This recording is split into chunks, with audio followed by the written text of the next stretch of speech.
प्रश्न नाम के स्वाध्याय में आज का पहला प्रश्न है, संसार में रहते हुए शांति कैसे प्राप्त की जा सकती है। एक छोटी सी कविता सुनी थी, 3 अक्षर वाली वो कविता। उसमें आई वांट पीस, अर्थ तो सीधा सीधा है कि मैं शांति चाहता हूँ, और पहले 2 अक्षर जो हैं आई, वो अहंकार का प्रतीक है और वांट इच्छाओं का प्रतीक है। तो जब तक अहंकार और इच्छाएं हैं तब तक शांति की प्राप्ति नहीं हो सकती। इसलिए इच्छाओं को जो जीत लेता है, संतोषी होता है, वो संसार में भी शांति से रह सकता है, और जो अहंकार से मुक्त है, नमनशील व्यक्ति है, वो भी यहाँ पर शांति से अपना जीवन व्यतीत कर सकता है। क्योंकि अहंकारी व्यक्ति शांत नहीं रहता, वो दूसरों को नीचा दिखाने की भावना से भरा हुआ होता है, और इच्छाएं उसको कहीं भी संतोष से बैठने नहीं देती हैं। इसलिए मुख्य अशांति के यही 2 कारण हैं।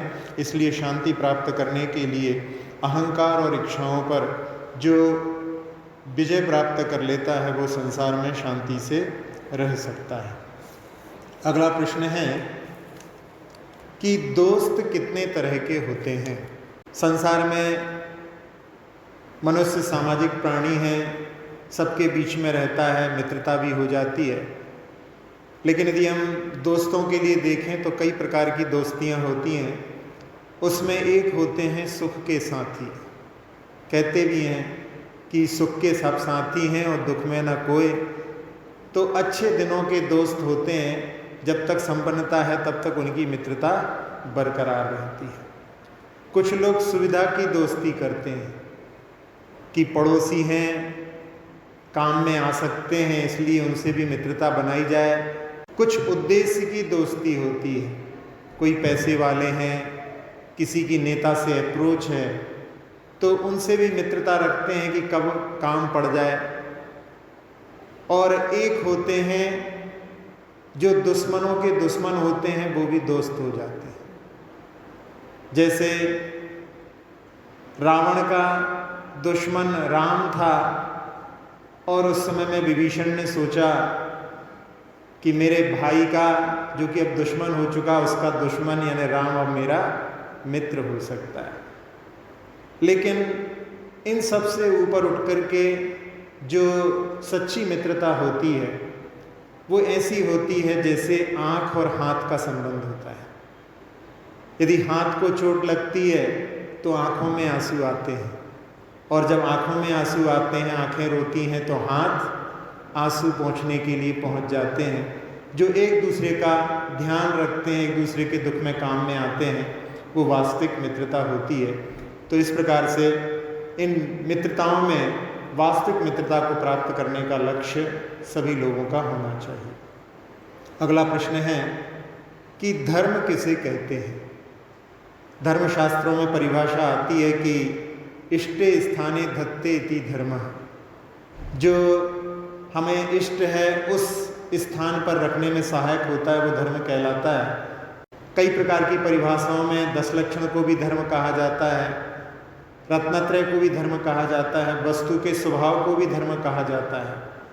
आत्मा का स्वभाव जानना, देखना है, जो उसमें लीन हो जाता है वो अपने परमात्म स्वरूप को प्राप्त कर लेता है।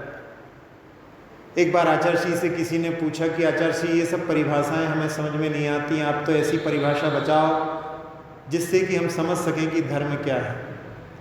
तो आचार्य श्री ने कहा कि जो कुछ तुम्हें आज तक अच्छा नहीं लगा वो धर्म है, और जो आज तक अच्छा लगता रहा वो अधर्म है। क्योंकि अनादिकाल से संसार में परिभ्रमण करते हुए जीव को इंद्रियों के विषय, कषाय, पाप ही अच्छे लगते रहे, कभी भी उसको धर्म की ओर रुचि नहीं हुई है। तो जिसकी आज तक रुचि नहीं हुई है वही धर्म है, और जो आज तक संसार में रुचा है वो अधर्म है।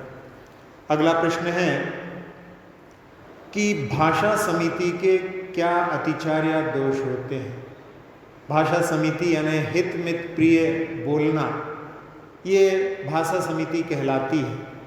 तो उसमें यह वचन योग्य है कि नहीं, इसका विचार ना करके भी बोलना, ये उसके दोष के अंतर्गत आता है। वस्तु के स्वरूप का ज्ञान ना होने पर भी बोलना, या कोई बोल रहा हो और विषय मालूम नहीं हो फिर भी बीच में बोलना, ये भी उसके अतिचार या अयोग्यता का प्रतीक है। अगला प्रश्न है कि अक्षौहिणी सेना क्या होती है। जब कभी धर्मशास्त्रों में वर्णन आता है कि उनकी इतनी अक्षौहिणी सेना थी, इनकी इतनी अक्षौहिणी सेना थी, जैसे कहा जाता है कि रावण के पास में 4000 अक्षौहिणी सेना थी और सुग्रीव के पास में 1000 अक्षौहिणी सेना थी, सीता के भाई भामंडल के पास में 1000 से कुछ ज़्यादा, तो राम के पास में 2000 से कुछ ज़्यादा सेना थी और रावण के पास में 4000 से ज़्यादा, यानी दोगुनी सेना उनके पास में थी। तो ये अक्षौहिणी सेना क्या होती है? वैसे सेना के मुख्य 4 अंग होते हैं, एक हाथी, घोड़ा, रथ और पदाती या पैदल। अब इसमें सबसे छोटा जो सेना का अंग होता है उसको बोलते हैं पत्ती। उसमें 1 हाथी, 1 रथ, 5 पयादे पैदल और 3 घोड़े मिलकर के एक पत्ती बनती है। फिर 3 पत्ती की एक सेना होती है, यानी इसको तिगुना कर देंगे अपन। फिर इससे तिगुना करेंगे तो 1 सेना मुख होता है, फिर तिगुना करेंगे तो 1 गुल्म, फिर तिगुना करने पर वाहिनी, फिर तिगुना करने पर प्रतना, और उससे तिगुना करने पर चमू, और उससे तिगुना करने पर अनीकिनी। अब अनीकिनी में 10 का गुणा करेंगे तब जाकर के एक अक्षौहिणी सेना होगी। अब इससे आप अंदाज लगा सकते हैं कि एक अक्षौहिणी सेना में कितने होंगे। तो वहाँ पर कहते हैं कि वहाँ पर रथ हो जाएंगे 21,870 और इतने ही गज हो जाएंगे, और पैदल हो जाएंगे 1,09,350 और घोड़े 65,610। इतनी जो है एक अक्षौहिणी है। अब इसमें 4000 का गुणा करो और 2000 का गुणा करो तो उनकी, रावण और राम की सेना का अपन जो है कितनी है इससे ज्ञात कर सकते हैं। अगला प्रश्न है कि रत्नकर्ण श्रावकाचार्य में अपसूना रंभाणम मार्याणा मिस्यते दानम, यानी जो सूने से रहित होते हैं, आरंभ से रहित होते हैं, उनके लिए दान देने के लिए कहा है। तो ये सूना क्या होता है? 5 प्रकार के सूना का वर्णन आता है, जिसमें एक होता है खंडनी, जिसको कि ओखली आजकल के हिसाब से देखें तो मिक्सर ग्राइंडर आदि कहा जाता है। फिर पीसणी यानी चक्की, फिर चुल्ली, चुल्ली का अर्थ हो गया उदकुंभ, घिनौची जिसको बोलते हैं। फिर इसके बाद में प्रमार्जनी, प्रमार्जनी को झाड़ू बोलते हैं और इसको आजकल के हिसाब से वैक्यूम क्लीनर कह सकते हैं। और एक उदकुंभ, उदकुंभ का अर्थ जहाँ पर पानी को स्टोर किया जाता है, वो बुंदेलखंड में उसको घिनौची बोलते हैं। तो ये 5 चीज़ें जिनके पास में होती हैं, और एक चुल्ली, चुल्ली भी बताया, चुल्ली यानी चूल्हा, सिलेंडर आदि जो गैस आदि रहते हैं, ऐसी 5 चीज़ें जिसके पास में रहती हैं वो गृहस्थ होता है। और इन चीज़ों का जो त्याग कर देता है वो अपसूना और आरंभ से रहित होते हैं, उनके लिए दान के बारे में कहा है। अब अगला प्रश्न है, महासती अतिमब्बे कौन थी? ये दक्षिण में एक चालुक्य राजा हुए हैं, चालुक्य वंश, और वहाँ पर सेनापति थे नागदेव, उनकी पत्नी थी। ये जैन धर्म के अनुयायी थे। और एक बार मध्य भारत के परमार नरेश अपनी सेना के साथ में इनके ऊपर आक्रमण करने के लिए गए। तो वहाँ पर उन्होंने इनका विरोध करने के लिए अपनी सेना के माध्यम से विरोध किया और उनको खदेड़ते हुए ये उनकी सीमा में भी प्रवेश कर गए। उस समय में वहाँ के युवराज और नागदेव जो सेनापति थे, वो लोग बहुत दूर तक इनके मध्य भारत के क्षेत्र में चले गए। वहाँ पर जो राजा थे और इन सेनापति के जो पूर्व में पिता सेनापति थे, वो लोग वहाँ पर गोदावरी के किनारे एक जगह पर सारे लोग रुक गए। और इसी बीच में ऐसा हुआ कि मौसम परिवर्तित हो गया।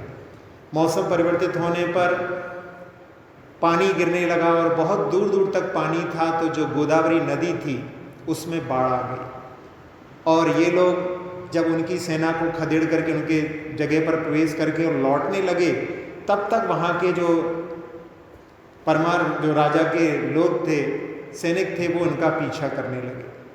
अब सामने बीच में नदी है जो चढ़ी हुई है, और पीछे जो है शत्रु सेना आ रही है। अब कैसे इनका रक्षण हो सकता है? पूरे के पूरे जो शिविर था उसमें चिंता वहाँ पर व्याप्त हो गई। और उस समय में जो अतिमब्बे नागदेव की पत्नी थी, वो अपने शिविर से निकल करके और गोदावरी के तट पर जाकर के सारे लोग वहाँ पर देख रहे थे कि अब तो कोई एक अतिशय ही इनको बचा सकता है। तो वो तट पर जाकर के वहाँ पर खड़े होकर के और उस समय में कहती है कि यदि मेरी जिनेंद्र भगवान की प्रति सच्ची भक्ति है और मैंने अपने पति का जो है धर्म का शील का पालन किया है, तो मैं हे गोदावरी तुम्हें आज्ञा देती हूँ कि तुम अपने रूप को परिवर्तित करो। और उस समय में कहते हैं कि वहाँ पर ऐसा आश्चर्य हुआ कि जो बाढ़ की नदी थी वो बिल्कुल नीचे उतर गई। और उस समय में वो लोग जो वहाँ से आने वाले थे, उन लोगों ने नदी को पार किया। और उस समय में जो शत्रु राजा थे, वो जब तक वहाँ पर तट तक पहुँच पाते, तब तक नदी ने फिर से विकराल रूप धारण कर लिया। ये शिलालेखों के माध्यम से ये वहाँ पर अभी भी जो है उपस्थित है। और यही नहीं, इसके बाद में 100 वर्ष के बाद में एक होयसल वंश हुआ जिसमें शांतला का नाम आता, जिसमें शांतला का विवाह हुआ था। उस समय में एक गंगराज नाम के सेनापति थे, वो भी जैन धर्मावलंबी थे। और ऐसी स्थिति वहाँ पर बन गई थी, वो कावेरी नदी के पास बनी थी। और 100 वर्ष के बाद में उन सेनापति गंगराज ने अतिमब्बे का वहाँ पर साक्षी लेकर के उस समय में भी वहाँ पर इसी प्रकार की बात कही थी। तो 100 वर्ष के बाद में वहाँ पर कावेरी में भी ऐसा ही अतिशय देखने के लिए मिला था। ये भी जो है शिलालेख के रूप में मान्य है। और इन्होंने जो अतिमब्बे थी, उन्होंने वैसे उनके पति वहाँ से लौट करके आ गए थे उससे, लेकिन बहुत घायल हो चुके थे, बच नहीं सके थे। लेकिन शत्रुओं के हाथ में उनका वहाँ पर मरण ना होकर के यहाँ आ गए थे। इन्होंने बाद में धर्ममय जीवन व्यतीत किया। उन्होंने बहुत सारे मंदिर का निर्माण करवाया। एक लकुंडी नाम का एक कर्नाटक में एक जगह है, वहाँ पर अभी भी बहुत सारे मंदिर हैं जो अन्य मतावलंबियों ने अपने अपने उसमें ले ली, लेकिन अभी भी वहाँ पर बहुत से मंदिर हैं। कहते हैं इन्होंने 1500 मंदिर बनवाए, 1500 रत्नों की प्रतिमाएं, और जो ग्रंथ हैं उनको भी लिखवा करके इन्होंने मंदिरों में प्रतिस्थापित किए। इनका एक ग्रंथ दान चिंतामणि नाम करके बड़ा प्रसिद्ध है। आचार्य श्री ने भी उसकी बड़ी प्रशंसा की है, पठनीय है। इस प्रकार से अपन इस महासती जो अतिमब्बे है उसका परिचय प्राप्त कर सकते हैं। अगला प्रश्न है, जीव के विग्रह गति में कितने प्राण होते हैं? जीव के 10 प्रकार के प्राणों का वर्णन द्रव्य संग्रह में आता है, जिसमें इंद्रिय बल माऊ आण प्राणोय, इस गाथा के माध्यम से 5 इंद्रिय प्राण होते हैं। मन बल, वचन बल और काय बल, ये 3 बल प्राण होते हैं। आयु और सांक्षोश्वास, ऐसे 10 प्राणों को जो पंचेंद्रिय जीव होता है उनके माध्यम से जीता है। अब इसमें जब विग्रह गति में कोई पंचेंद्रिय जीव, विग्रह गति वो कहलाती है जब कोई जीव कहीं पर मरण करके और दूसरी जगह उत्पन्न होने वाला है, बीच में अभी उसने शरीर को धारण नहीं किया है, अभी वो बीच की जगह पर है, तो वो विग्रह गति कहलाती है। और विग्रह में खासकर जब मोड़े वाली गति होती है तभी उसको विग्रह गति कहा जाता है। जब वो ऋजु गति से जाता है तो रास्ते से ही वो वहाँ पर उन वर्गणाओं को ग्रहण करने लगता है। तो विग्रह गति में पंचेंद्रिय जीव है, वैसे उसकी अभी इंद्रियां नहीं है, द्रव्येंद्रियां नहीं है, क्योंकि अभी शरीर का निर्माण नहीं हुआ है, लेकिन वहाँ पर पंचेंद्रिय जीव में उसको उत्पन्न होना है तो वहाँ पर भावेंद्रिय स्वीकार की जाती हैं। तो वो पंचेंद्रिय के रूप में वहाँ पर उसके 5 ये प्राण रहेंगे। अब उसका अभी शरीर का निर्माण नहीं हुआ है तो वहाँ पर उसका द्रव्य मन नहीं है, तो मनोबल भी नहीं है उसके पास में। फिर इसके बाद में अभी उसका स्वर नाम कर्म का भी उदय नहीं है तो वचन बल भी नहीं है, लेकिन शरीर नाम कर्म का उदय वहाँ पर हो जाता है, तो उसके कारण में उसका वहाँ पर काय बल स्वीकार किया जाता है।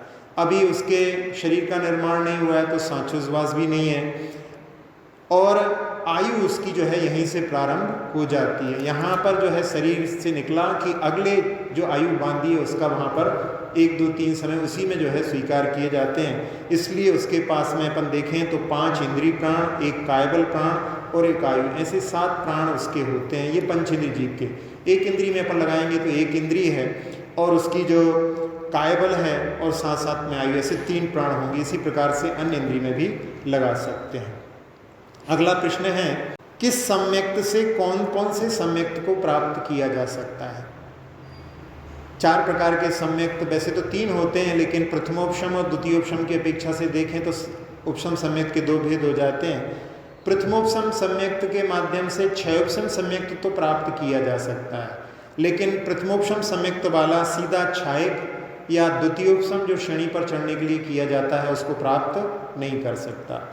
द्वितीयोपशम सम्यक्त वाला जो जीव है वो क्षयोपशम सम्यक्त तो बना सकता है, लेकिन द्वितीयोपशम से प्रथमोपशम और क्षयक सम्यक्त प्राप्त नहीं हो सकता। क्षयोपशम सम्यक्त वाला जो जीव है वो क्षायक बना सकता है और श्रेणी पर चढ़ने के लिए, उपशम श्रेणी पर चढ़ने के लिए द्वितीयोपशम भी बना सकता है, लेकिन वो प्रथमोपशम सम्यक्त को प्राप्त नहीं कर सकता। और जो क्षयक सम्यक्त जीवी है वो अन्य किसी सम्यक्त को प्राप्त करने की उसको कोई आवश्यकता ही नहीं है, इसलिए वो केवल जो है क्षयक ही बना रहेगा। अगला प्रश्न है, जब उपशम सम्यक्त का काल रहता है तो उस समय में 7 प्रकृतियां, 4 अनंतानुबंधी की क्रोधमान माया लोभ और दर्शन मोहिनी की 3, ऐसी कुल 7 प्रकृतियां उसके उदयावली में रहती हैं कि नहीं? जब उपशम सम्यक्त तो प्राप्त करता है तो उस समय में जो 3 प्रकृतियां दर्शन मोहिनी संबंधी हैं वो वहाँ पर अंतःकरण करके उनको उपशम कर देता है, तो वो 3 प्रकृतियां तो उदयावली में नहीं रहती हैं। लेकिन अनंतानुबंधी की जो 4 हैं क्रोधमान माया लोभ, इनका जो है उपशम नहीं होता, तो उससे क्या होता है, इनका उदय वहाँ पर बना रहता है। अब इनका उदय यदि रहेगा तो उपशम सम्यक्त कैसे रहेगा, क्योंकि 7 प्रकृतियों के उपशम से होता है। तो उस समय क्या होता है कि एक समय पूर्व में उदय होने वाली है, उस समय एक समय पूर्व में वो स्तवक संक्रमण हो जाता है, यानी अन्य रूप में परिवर्तित हो जाती हैं। तो उस समय में वो अन्य कषाय रूप में परिवर्तित होने के कारण में वहाँ पर उसका उदय नहीं होता, तो इस प्रकार की स्थिति रहती है। अभी अपन देखें जैसे कि 500 आवली, उदाहरण के रूप में देखें 500 आवली का एक काल जब उसके लिए उसने उपशम किया है, अब उसमें जो 3 प्रकृतियां हैं उनका तो उदय नहीं आएगा, लेकिन अनंतानुबंधी का ऐसा है कि 6 ज़्यादा से ज़्यादा 6 अवली बचने पर उदय में आ सकता है और कम से कम एक समय बचने पर उसका उदय अनंतानुबंधी का आ सकता है। उसको जो स्तविक संक्रमण चल रहा था, यदि विशुद्धि की हानि हो गई तो इतने समय में 6 अवली से एक समय के बीच में उसका उदय आ सकता है। तो उस समय क्या होता है कि वो स्वयं से वहाँ पर जो उदय प्रमुख के बजाय में फिर वहाँ पर स्वयं से उसका उदय प्रारंभ हो जाता है, तो उसके कारण में वो जीव चौथे गुणस्थान से गिर करके दूसरे गुणस्थान में पहुँच जाता है। इसलिए यहाँ पर जो अनंतानुबंधी का अप्रशस्त उपशम कहते हैं। जैसे कक्षा में जहाँ पर बच्चे बच्चियाँ दोनों पढ़ते हैं, बच्चे और बच्चियाँ दोनों शोर कर रहे थे, लेकिन जैसे ही मास्टर जी पहुँच जाते हैं, बच्चे वहाँ पर शोर कर रहे थे, उनको देख लिया तो मास्टर जी उनकी पिटाई करते हैं। जब उनकी पिटाई करते हैं तो उनको देख करके जो बच्चियाँ रहती हैं वो अपने आप ही पहले से ही शांत हो जाती हैं। तो इसी प्रकार से यहाँ पर जो 3 कर्ण की मार खा करके जो दर्शन मोहिनी की 3 प्रकृतियाँ हैं वो तो वहाँ पर जो है पिटने के कारण में बैठी हैं, बाकी जो अनंतानुबंधी देख करके ही वहाँ पर शांत हो जाती है, तो उसको वहाँ पर अप्रशस्त उपशम कहा जाता है। अगला प्रश्न, विसंयोजना क्या है? अभी अनंतानुबंधी के बारे में बताया था कि अनंतानुबंधी अन्य रूप में परिवर्तित हो जाती है, तो उस समय में अप्रत्याख्यान आदि कषाय के रूप में परिणत होना उसको विसंयोजना कहते हैं। अब वहाँ पर क्या होता है कि जब विसंयोजना हो गई है और वो मिथ्यात्व का उदय आ गया है, अनंतानुबंधी का उदय के माध्यम से बनता है, लेकिन अभी विसंयोजना हो गई है, तो पहले दूसरे गुण स्थान में गिरने पर वही द्रव्य जो है पुनः अप्रत्याख्यान कसायादि का द्रव्य है वो परिवर्तित होकर के पुनः उदय में आने लगता है, अनंतानुबंधी के रूप में फिर से वापस लौट आता है।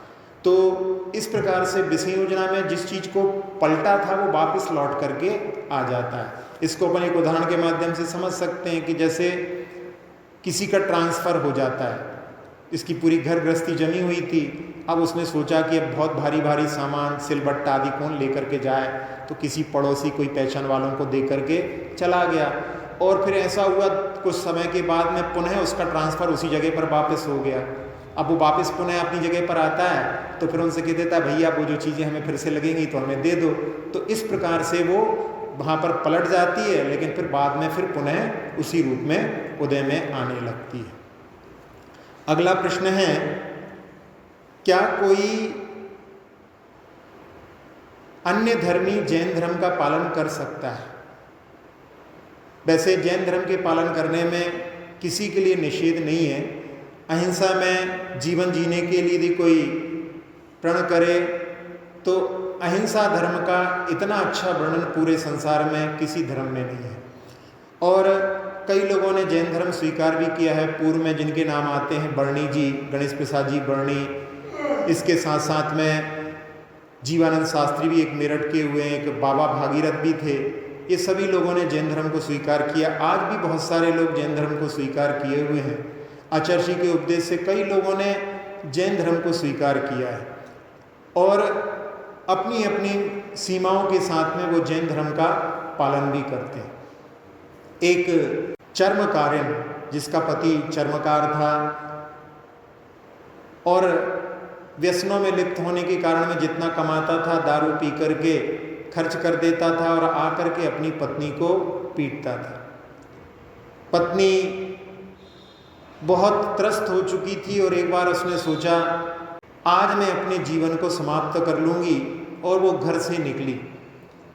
दिल्ली की घटना है, जमुना नदी के किनारे वो जा रही थी और वहाँ पर रास्ते में उसके लिए एक जिन मंदिर मिल गया और उस समय जिन मंदिर में वहाँ पर व्याख्यान चल रहा था, पंडित जी उपदेश दे रहे थे और उस समय में उन्होंने वहाँ पर कि ये मनुष्य भाव बड़ी दुर्लभता से मिलता है, इसको विषयों में नष्ट कर देना, इसका सही उपयोग नहीं करना हमारे लिए एक हाथ में आई हुई मणि को फेंक देने के समान है। जैसे ही वो इन शब्दों को सुनती है तो वो सोचती है कि पंडित जी हमको ही उपदेश दे रहे हैं, और वो वहाँ पर जो आगे बढ़ रही थी उसका विचार छोड़ करके वहीं पर उपदेश सुनने बैठ गई और उपदेश को सुन करके वहाँ पर उसके मन में परिवर्तन आ गया।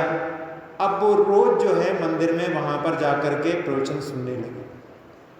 और घर में पहले ऐसा होता था कि जब पति आता था, मारता था, लड़ाई करता था, तो ये भी बोल देती थी तो और लड़ाई बढ़ जाती थी। और वहाँ पर उसको उपदेश से सुनने में मिला कि यदि कोई कषाय की अग्नि में वहाँ पर ईंधन नहीं डाले तो वो अग्नि अपने आप ही शांत हो जाती है। तो उसने वहाँ पर अगले दिन से कुछ बोलना ही बंद कर दिया और धीरे धीरे उसका पति भी, अब सामने वाला कब तक गुस्सा हो, जब कोई सामने वाला उस आग को और हवा ना दे, तो धीरे धीरे उसके घर में शांति होने लगी। उपदेश सुन करके उसने रात्रि भोजन का त्याग कर दिया। कुछ पुस्तकें उसने जो लाल मंदिर है वहाँ से ला करके और वो अध्ययन भी करने लगी, पूजा भी करने लगी। और साथ साथ में उसने सुना कि जो एक बार समय शिखर की यात्रा कर लेता है उसकी नरक और पशु गति नहीं होती है। ऐसा सोच करके उसने पैसे जोड़ करके और शिखर जी की यात्रा भी कर ली। पुरुषोत्तम एक्सप्रेस में बैठ करके वो शिखर जी पहुंच गई और लोगों की जो डोलियां जा रही थी उनके पीछे लग करके उसने सब टोकों पर जा करके पुंज चढ़ा करके आराधना भी कर ली। 2 बार उसने ऐसी आराधना कर ली। और उसके बाद में जब उसका अंत समय आया तो वहाँ पर उसने बोला उन पंडित जी से, लेकिन थोड़ी सी संकीर्णता के कारण में उसकी संलेखना के लिए वो तैयार नहीं हुए। तो उसने अपने आप ही आखिरी समय में सल्लेखना का वहाँ पर प्रक्रम अपने जीवन में अपनाया। उसके परिवार वाले उसके मुख में जमुना का जल भी डाल रहे थे, लेकिन उसने उसको स्वीकार नहीं किया। हमने सब प्रकार के आहार का त्याग कर दिया। तो यदि व्यक्ति चाहे तो धर्म का पालन करने के लिए कहीं पर निषेध नहीं है, अपनी सीमाओं में रह करके सभी लोग धर्म का पालन कर सकते हैं। तीर्थंकर ऋषभ देव के 100 पुत्र थे कि 101? आदि पुराण में अपन देखते हैं, जो कि आचार्य जिनसेन स्वामी ने लिखा है, उसमें उन्होंने यशस्वती के 100 पुत्रों के बारे में बताया है। भरत को छोड़कर के 99 पुत्र और एक पुत्री ब्राह्मी नाम की थी, और सुनंदा से उनकी बाहुबली और सुंदरी। इस दृष्टि से देखा जाए तो उनके दोनों पत्नियों से 101 पुत्र हो जाते हैं, और 2 पुत्रियों के साथ में 103 की संख्या हो जाती है।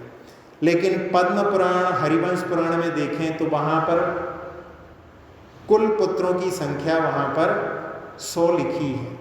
इसका मतलब है कि वहाँ पर ये अलग जो है वहाँ पर वर्णन आया है। लेकिन पहले भी कहा था कि अपन इसमें से किसको अपन कहें कि ये तो पक्का है कि या तो 100 हुए होंगे या 101 हुए होंगे, ऐसा तो नहीं कि दोनों संभव हो। इसलिए लेकिन अपने पास में कोई भी प्रत्यक्ष ज्ञानी नहीं है, तो अपन सभी मतों को स्वीकार करके चलते हैं। जब कोई प्रत्यक्ष ज्ञानी मिले तो उनसे ये प्रश्न पूछने का मन में भाव बनाए रखना चाहिए। अगला प्रश्न है, क्या सम्यक दृष्टि जीव अल्प आयु में उत्पन्न नहीं होता? रत्नगण श्रावकाचार में वर्णन आया है कि अल्प आयुष्क जो होते हैं उनमें सम्यक दृष्टि जीव उत्पन्न नहीं होता। अब इसका अर्थ क्या है अल्पायुष्क? तो 8 बरस अंतर मुहूर्त में सम्यक दर्शन चारित्रादि प्राप्त करने की योग्यता रहती है, उससे कम की आयु को अल्पायुष्क कहा जाता है। क्योंकि ऐसा भी संभव है कि कोई जीव 8 वर्ष अंतर मुहूर्त में सम्यक और चारित्र भी प्राप्त करके और अंतर मुहूर्त में ही अपने कर्मों को नष्ट करके मोक्ष को प्राप्त कर सकता है। तो यदि अपन कहेंगे कि 8 वर्ष अंतर मुहूर्त भी जिसमें कि उसने सम्यक दर्शन और चारित्र प्राप्त करके मोक्ष भी प्राप्त कर लिया, वो अल्पायुष्क है, तो वो अल्पायुष्क की श्रेणी में नहीं आएगा। उससे कम जिसमें कि योग्यता भी प्राप्त नहीं की और उसके पहले ही मरण हो जाए, वो अल्पायुष्क कहलाता है। इसी प्रकार से जो गजकुमार मुनि आदि हुए हैं, जिन्होंने निर्वाण प्राप्त किया, अंतकृत केवली हुए हैं, युवावस्था में ही उनका विवाह होना था और नेमिनाथ भगवान के उपदेश को सुनकर के उन्होंने दीक्षा धारण कर ली, और उनके जिनके साथ में संबंध होने वाला था उन्हीं ससुर ने उनके ऊपर उपसर किया। उन्होंने कहा कि ये विवाह करने वाला था, मेरी पुत्री को ऐसे ही छोड़ दिया और इसने विवाह में नहीं आया, अब मैं इसको पगड़ी पहनाता हूँ। लेकिन पगड़ी किसकी? सिगड़ी की पगड़ी पहनाई, और उस समय में उन्होंने समता के साथ में उस उपसर को सहन किया और उसमें केवल ज्ञान के साथ साथ में मुक्ति को भी प्राप्त किया। ऐसे अंतकृत केवली जो हुए हैं, उनकी कम आयु होने के बाद में भी उनको अपन अल्पायुष्क नहीं कहेंगे। अगला प्रश्न है कि आचार्य श्री प्रातः काल में स्वयंभू स्तोत्र के बाद में कुछ गाथाओं का पाठ करते हैं, उसमें एक मुंडा वाली गाथा कौन सी गाथा है, उसका क्या अर्थ है? प्रातः काल में, वैसे तो आजकल तीनों संध्या काल में आचार्य श्री स्वयंभू स्तोत्र का पाठ करते हैं, तो उसमें प्रातः काल में जब, क्योंकि लोग दर्शन करने के लिए पहुंच जाते हैं, उस समय में आचार्य भक्ति का समय भी रहता है, तो बहुत सारे श्रावक भी उस समय में उनके लिए सुनने के लिए मिल जाती हैं वो गाथाएँ। तो उसमें एक गाथा जिसमें कि भाव अपन बाद में देखेंगे, पहले उस गाथा को, पंचबिंदी मुंडा बच मुंडा हत पाए तन मुंडा मन मुंडेण बिसैया 10 मुंडा भण्या समी। इसमें मुंडा का अर्थ है मुंडन करना। मुंडन का अर्थ है उन इंद्रियों के विषयों के प्रति जो जा रही हैं उनको वहाँ पर रोकना। तो उसमें 5 इंद्रियों का मुंडन, अपनी 5 इंद्रियां 5 इंद्रियों के विषयों में जाकर के और वहाँ पर राग देश की परिणति के माध्यम से कर्मों का अर्जन करती हैं। तो साधु अपनी 5 इंद्रियों को संकुचित करने के लिए, जैसे कछुआ अपने सारे अंगों को सिकोड़ लेता है, उसी प्रकार से इंद्रियों को अपने विषय में, जिसको कि अष्टांग योग में प्रत्याहार कहा जाता है, उस प्रकार से पांचों इंद्रियों को अपने विषयों में नहीं जाने देना, उनको संकुचित करना। फिर इसके बाद में वच मुंडा, वचन का मुंडन, जो अपन वचन का प्रयोग करते हैं, रसना इंद्रिय के दोनों काम होते हैं, एक चखना और पकना। तो चखने को अपन ने वहाँ पर पांच इंद्रियों के उसमें कंट्रोल कर लिया था, और वचन का मुंडन इसके माध्यम से। फिर दोनों हाथों को, दोनों पैरों को, वैसे तो स्पर्श इंद्रिय पूरे शरीर में है, लेकिन इन हाथ पैर के माध्यम से भी बहुत सारे कार्य होते हैं, तो इनको भी, और पूरे तन को भी मुंडन करना, यानी तन को भी वहाँ पर गुप्ति के लिए प्रयास करना। और मन मुंडेन भी सही है, मन का भी मुंडन, क्योंकि मन के माध्यम से भी बहुत कार्य होते हैं, बल्कि कहना चाहिए कि मन के माध्यम से ही मुख्य कार्य होता है, इसलिए मन का भी मुंडन। इस प्रकार के 10 प्रकार के मुंडन का वर्णन समय में आया है, समय यानी आगम में इसका वर्णन आया है। इनके माध्यम से योगी अपने जो मन को गुप्ति के लिए प्रेरित करते हैं। ऐसी गाथा का प्रतिदिन जो है आचार्य पाठ करते हैं। अगला प्रश्न है कि इस महामारी के काल में बहुत सारी काला बाजारी की भी खबरें सुनने मिलती हैं, ऐसे लोगों का क्या होगा? बहुत सारे लोग जो ऐसे समय में भी बहुत धन कमाने की लिप्सा रखे हुए हैं और बहुत काला बाजारी आदि कर रहे हैं, उनके लिए एक शब्द आता है कफन खसोड़। किसी के कफन को भी वहाँ पर जो है, कफन में भी पैसा जो है लूटने की इच्छा जो होती है, वो कहलाती है कफन खसोड़। और ऐसे लोगों के लिए कहा जाए कि उनके पास में मानवता नहीं है। वो लोग वहाँ पर जो है पशुता पर, पशु भी नहीं कहना चाहिए, वहाँ पर जो है दानवता पर उतर आए हैं, और इसके माध्यम से वो जो कुछ धन अर्जन करना चाहते हैं, वो धन उनके लिए कभी भी जो सुख सुविधाएं, शांति प्रदान नहीं करेगा, बल्कि उनका धन भी, जिस प्रकार से वो लोग यहाँ पर अर्जन कर रहे हैं, उनका धन भी उसी प्रकार की बीमारियां आदि उनके लिए उत्पन्न होंगी, उसी में उनका धन वो व्यय होगा।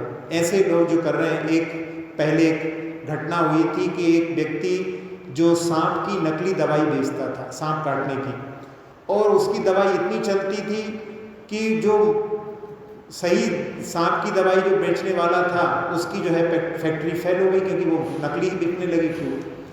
और एक बार ऐसा हुआ कि उसी के पुत्र को सांप ने काट लिया, और उस समय वो तो जानता था कि मेरी दवाई नकली है, वो असली दवाई के लिए ढूंढने के लिए जाता है, लेकिन वो असली दवाई उसको नहीं मिलती और उसका पुत्र मरण को प्राप्त हो जाता है। तो ऐसे लोगों का इसी प्रकार की जो है स्थिति होगी, लेकिन अपन ऐसे लोगों के प्रति भी वहाँ पर माध्यस्थ भावम विपरीत वृत्तौ, इस प्रकार से भाव से अपन उनके प्रति वहाँ पर मध्यस्थ भाव रख करके ही अपन केवल उनको भी सद्बुद्धि प्राप्त हो, ऐसी ही भावना कर सकते हैं। अगला प्रश्न है कि रोहिणी व्रत क्या होता है? रोहिणी व्रत रोहिणी नक्षत्र पर 1 साल तक उपवास आदि जो किए जाते हैं, वो रोहिणी व्रत कहलाता है। इसमें वासुपूज्य भगवान की पूजा, नमस्कार, मंत्र का त्रिकाल जाप, इसका दूसरा नाम अशोक रोहिणी भी है। अगला प्रश्न है कि सप्त भय में किस किस का भय आता है? 7 प्रकार के भयों का वर्णन आता है। उसमें इहलोक भय, इस संसार में जैसे अभी रोग का भय चल रहा है, वो अपन वेदना भय आदि के लिए रह सकते हैं, लेकिन इस लोक में इष्ट का वियोग, किसी का इष्ट का वियोग हो गया, अनिष्ट का संयोग हो गया, इस प्रकार की वहाँ पर इहलोक में भय की जो धारणा बनी रहती है, वो इहलोक भय कहलाता है। परलोक भय, जिसमें कि हम मरने के बाद में किस गति में जाएंगे, कहाँ पर जाएंगे, इस प्रकार की जो मन में भय की उत्पत्ति होती है, वो परलोक भय कहलाता है। फिर वेदना भय, मरण समय में रोग आदि उत्पन्न हो जाएंगे, बहुत वेदना होगी, इस प्रकार की जो भय की धारणा बनी रहती है, वो वेदना भय कहलाता है। अत्राण भय, यानी कोई ऐसा चेतन व्यक्ति जो हमारी रक्षा कर सके, उसके लिए यदि नहीं रहता है तो उस समय लगता है कि हमें कोई बचाने वाला नहीं है, तो वो अत्राण भय कहलाता है। फिर इसी प्रकार से एक अगुप्ती भय, ऐसी कोई जगह नहीं है जहाँ पर जाकर के हम सुरक्षित हो जाएं, जहाँ पर कोई हमें मृत्यु वर्ण करने के लिए ना आए, स्थान संबंधी बात जो होती है वो अगुप्ती भय के अंतर्गत है। दोनों में अत्राण भय और अगुप्ती भय में चेतन अचेतन का अंतर है। फिर इसके बाद में मरण का भय। अब इस समय में तो इस महामारी के दौर में बहुत सारे लोगों को मरण का भय सता रहा है, क्योंकि सबसे ज़्यादा भयभीत व्यक्ति मरण के भय से ही होता है। और एक होता है आकस्मिक भय, क्या हो जाए, कई बार लोग रहता है कि कहीं एक्सीडेंट ना हो जाए, कहीं ऐसा ना हो जाए। इस प्रकार का जो आकस्मिक जो होता है वो भय को अपन यहाँ पर आकस्मिक भय के अंतर्गत रख सकते हैं। इस प्रकार के जो 7 प्रकार के भय होते हैं उसमें जो सम्यक दृष्टि जीव होते हैं उनको इस प्रकार 7 प्रकार के भयों से वो भयभीत नहीं होता। उस समय में आत्मा के अस्तित्व के बारे में कि नैवा सतो जन्म सतो न नाशो, जो है नहीं है उसकी उत्पत्ति नहीं होती और जो है उसका कभी नाश नहीं होता। तो आत्म तत्व के ऊपर विश्वास रख करके वो भयभीत नहीं होता। फिर भी कई लोगों को बड़ा भय रहता है, बड़े बड़े लोगों के भी ऐसे भय के बारे में सुनने मिलता है। एक माइकल जैक्सन जो बड़े सिंगर हुए हैं, उनको हवाई जहाज में बैठने पर डर लगता था। हवाई जहाज जब उड़ता था तो उस समय में उनकी ऐसी स्थिति होती थी जैसे छोटे बच्चों की स्थिति होती है। तो ऐसे कई लोगों को बहुत सारे भय बने रहते हैं और उन भयों को वहाँ पर निवृत्त होने के लिए प्रयास भी करते हैं। एक बार एक व्यक्ति किसी बच्चे के लिए कि बहुत डरता है, हर बात से डरता रहता है, तो उस समय में उसको भय को दूर करने के लिए किसी संत ने कहा कि हम इसको एक कोई ताबीज़ दे देते हैं, फिर ये भयभीत नहीं होगा। और उसको जब ताबीज़ दे दिया, लेकिन 2-4 दिन के बाद में फिर जो है वहाँ पर लेकर के आ गए, पूछने लगे कि क्या, तो कहने लगा अब इसको ये डर लगने लगा है कहीं हमारा ताबीज़ ना खो जाए। तो वो कर्म का उदय ऐसा रहता है। अब उसमें जो भयभीत होते हैं उन्होंने क्या, पहले दूसरों को बहुत भयभीत किया है, उसके माध्यम से उनका ऐसे जो है कर्मों का बंधन हो जाता है कि उनकी वहाँ पर भय नौकषाय की वहाँ पर इस प्रकार की स्थिति उदय उदीर्णा की बनती है कि वो बड़े भयभीत रहते हैं। तो इस प्रकार की स्थिति जो होती है वो इन भयों के माध्यम से होती है। तो 7 प्रकार के भयों से जो सम्यक दृष्टि जीव होता है वो वहाँ पर भयभीत नहीं होता है। ये अपने इसके माध्यम से समझ सकते हैं। अगला प्रश्न है कि कर्मों का बंधन और उनसे मुक्ति कैसे होती है। अपन यदि मुक माटी के बारे में देखें, जो आचार्य श्री के एक रचित महाकाव्य है, उसमें आचार्य श्री ने इस कर्मों का बंधन और उससे मुक्ति के बारे में लिखा है कि कर्मों का संश्लेषण होना, संश्लेषण यानी मिलना, कर्मों का संश्लेषण होना, आत्मा से फिर उनका स्वपर कारणवश विश्लेषण होना, ये दोनों कार्य आत्मा की ही समता ममता परिणति पर आधारित है। सो तुमने सुनाया, सुन लिया इसने, यह धार्मिक मथन है माँ। जहाँ जो धरती है वो माटी के लिए संबोधन देती है तो वहाँ पर ये कहती है। तो समता ममता यानी समता के माध्यम से कर्म विश्लेषित होते हैं, कर्म दूर होते हैं, और ममता का अर्थ यहाँ पर राग के कारण में कर्म बंधन को प्राप्त होते हैं। कहा भी है आचार्य कुंदकुंद महाराज ने, रत्तो बंधधिकम मुंचति जीवो विराग संपन्नो ऐसो जिणवदेशो तम्माकं मे सुमारज। जो राग करता है वो कर्म से बंधन को प्राप्त होता है, और जो वैराग्य से युक्त होता है वो कर्मों से मुक्त होता है। ऐसा जिनेंद्र भगवान का उपदेश है, इसलिए कर्मों से राग मत करो। इसी प्रकार का भाव आचार्य पूज्यपाद महाराज ने इष्टोपदेश में भी लिखा है, बध्यते मुच्यते जीवो सममो निर्ममः क्रमात् तस्मात् सर्वप्रयत्नेन निर्ममत्वं विचिन्तयेत्। बध्यते मुच्यते जीव यानी बंधते हैं और मुक्ति को प्राप्त होते हैं। सममा निर्ममा, जो ममता से सहित होते हैं वो बंधन को प्राप्त होते हैं, और जो ममता से रहित होते हैं वो मुच्यते। इसलिए सर्व प्रयत्न, अपना पूरा प्रयत्न करके अपने लिए निर्ममत्व का चिंतन करना चाहिए। अगला प्रश्न है, फिक्स्ड रेट की दुकान या भावता वाली दुकान में कौन श्रेष्ठ है। कई लोगों की ऐसी दृष्टि रहती है कि फिक्स रेट वाली दुकान अच्छी है, कोई ज़्यादा भाव-ताव करना हमको पसंद नहीं है। लेकिन कई लोगों को संतुष्टि नहीं होती जब तक वो कुछ कम ना करें, तो फिर उसमें क्या करते हैं लोग, भाव को बढ़ा देते हैं और फिर कम कर देते हैं। उनके लिए वहाँ पर लगता है कि आज हमने इतने पैसे बचा लिए। तो ये तो केवल एक मानसिकता की बात है। लेकिन वहाँ जहाँ पर भाव-ताव नहीं होते, वहाँ पर छोटा बच्चा भी जाए उनके साथ में भी वो कोई भय नहीं रहता, वहाँ पर जा कर के वो उससे भी प्राप्त कर सकता है। और कई बार लोगों की जो मूल्य कम कराने की आदत होती है, एक बार गए वहाँ पर और उन्होंने कहा कि कुछ पैसे कम करो, हम तो आपके पास से हमेशा लेकर के जाते हैं। तो उसने कहा भगवान से डरो, आज हमारी दुकान की ओपनिंग हो रही है। तो ऐसी स्थिति बनती, आदत पड़ जाती है, तो वो वहाँ पर कम करने के लिए कहते हैं। कबीरदास जी ने एक दोहा लिखा इसी में, उन्होंने एक पगड़ी बनाई और पगड़ी को बेचने के लिए बैठ गए और वहाँ पर उन्होंने फिक्स रेट वाला काम, जितने की उतने की बेचेंगे। अब वो वहाँ पर जितने भी लोग आए वो सब क्या थोड़ी कम करो, थोड़ी कम करो, पूरा दिन निकल गया और नहीं बिकी। तो उनकी लड़की बोली कि आपको जो है व्यापार करना नहीं आता है, हमें दो, हम करते हैं। और वो गई और वहाँ पर उसने पहले जो है 10 टके में बताई और बाद में करके 60 टके में उसको बेच दी, 5 से ज़्यादा में बेच दी। तो जब कबीरदास जी को सुनाया तो उन्होंने जो एक दोहा बनाया, सत्य गया पाताल में, झूठ रहा जग छाए, और 5 टके की पागड़ी 60 टके में जाए। तो ऐसी जो है स्थिति होती है। अब इसके माध्यम से आप लोग जैसा अर्थ निकालना चाहो निकाल सकते हो। अब एक आचार्य श्री का हाइकू, तुमसे मेरे कर्म कटे मुझसे तुम्हें क्या मिला। 17 अक्षर की जो कविता होती है वो हाइकू कहलाती है।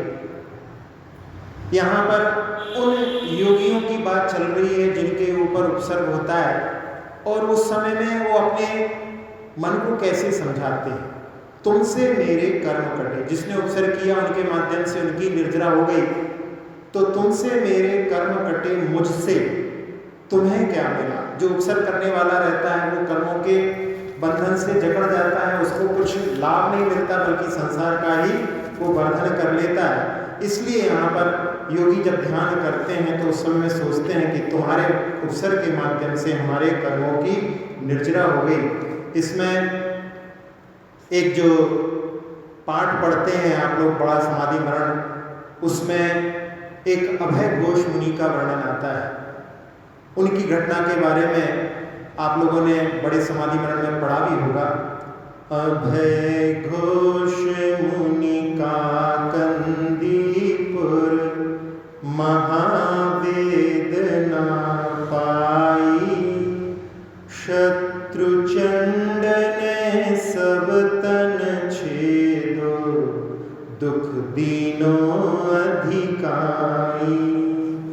यह उपसर्ग सयो धरता, आराधन चित धारी, सो तुमरे जीव कौन दुख है, मृत्यु महोत्सव भारी। यह अभय घोष जो मुनिराज थे, ये काकंदी के राजा थे और एक बार भ्रमण पर निकले। एक धीवर एक कछुए को पकड़ करके ले जा रहा था और उसने उनके चारों पैरों को रस्सी से बांध करके और एक लकड़ी के पीछे और अपने कंधे पर वो उसको उल्टा लटका करके ले जा रहा था। और राजा उनके चारों या दोनों हाथ दोनों पैर कहीं पर आगे पीछे के हिसाब से उनके चारों पैरों को काट देता है। तड़प करके वो कछुआ अपने प्राणों को त्याग देता है और मरने के बाद में आकर के इन अभय घोष का ही पुत्र के रूप में उत्पन्न हो जाता है। और जब बड़े होने पर ये योग्य हो गया है और उनको एक निमित्त मिल जाता है, चंद्र ग्रहण, चंद्रमा को ग्रहण लगता है। वो सोचते हैं कि इतना जो है चमकदार चीज भी जो है ग्रहण के द्वारा कैसी धुंधली हो जाती है, कुछ दिखाई नहीं देता। तो हमारा भी जो है हमेशा इस संसार में जीवन नहीं रहेगा। काल का ग्रहण हमारे ऊपर भी लग सकता है, उसके पहले ही हमें अपने आत्मा का उद्धार करना है। तो वो चंडवेग जो उनका पुत्र रहता है उसके लिए राज दे करके और दीक्षा ले लेते हैं, और दीक्षा लेने के बाद में भ्रमण करते हुए एक जगह पर वो तप करते रहते हैं, और वहीं पर उनका पुत्र चंडवेग आता है। उसी जगह पर उनको जाते स्मरण हो जाता है कि मैं कछुए की पर्याय में था। पहले उसको स्मरण नहीं आया, लेकिन जब उस जगह पर पहुंचा तो उसको स्मरण आ जाता है, ये मेरे पिता रहे हैं इस भव में, इन्होंने मेरे लिए राज दिया है। वो उपकार भूल करके पूर्व भव का जो बैर था वो वहां पर उसके मन में प्रतिशोध की भावना भर देता है, और वो महाराज के दोनों हाथ दोनों पैरों को नष्ट कर देता है। लेकिन महाराज उस समय में अपनी साधना के माध्यम से अपने शुक्ल ध्यान में प्रवेश कर जाते हैं, और वो वहाँ पर उपसर्ग को सहते सहते ही केवल ज्ञान और मुक्ति को प्राप्त कर लेते हैं। ऐसे जो है जो अभय घोष मुनिराज की कथा इस अपने हाइकू के साथ में कि तुमसे मेरे कर्म कटे मुझसे तुम्हें क्या मिला, ये आचार्य जी के हाइकू के माध्यम से अपन समझ सकते हैं। सभी लोग ध्यान की भूमिका में पहुंचने के लिए एक बार ओम का नाद करेंगे।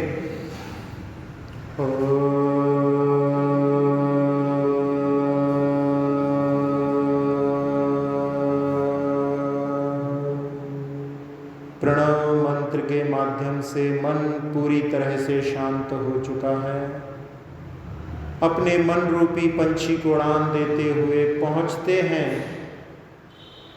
उस सिद्ध क्षेत्र पर जहां पर सम्य शिखर के बाद में सबसे ज्यादा मुनिराज मोक्ष को पधारे हैं। वो क्षेत्र है मांगी तुंगी जी।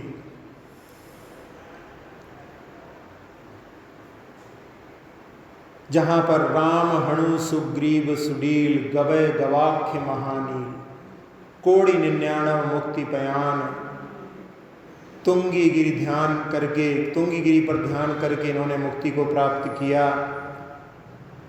जहां पर मांगी तुंगी नाम की 2 ऊंची ऊंची चोटियां हैं, जहां से उपांत बलभद्र, कामदेव, हनुमान, सुग्रीव, सुडील आदि मुक्ति को प्राप्त हुए हैं। ऐसे सिद्ध क्षेत्र पर अभी इस समय सबसे बड़ी आदिनाथ भगवान की प्रतिमा का भी निर्माण हुआ है।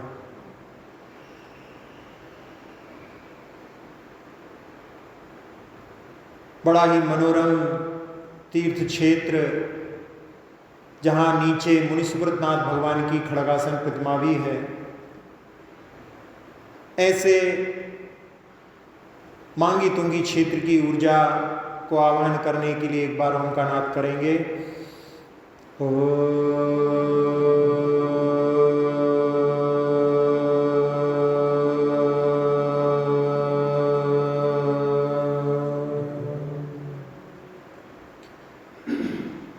सिद्ध क्षेत्र की ऊर्जा बरस रही है। उसने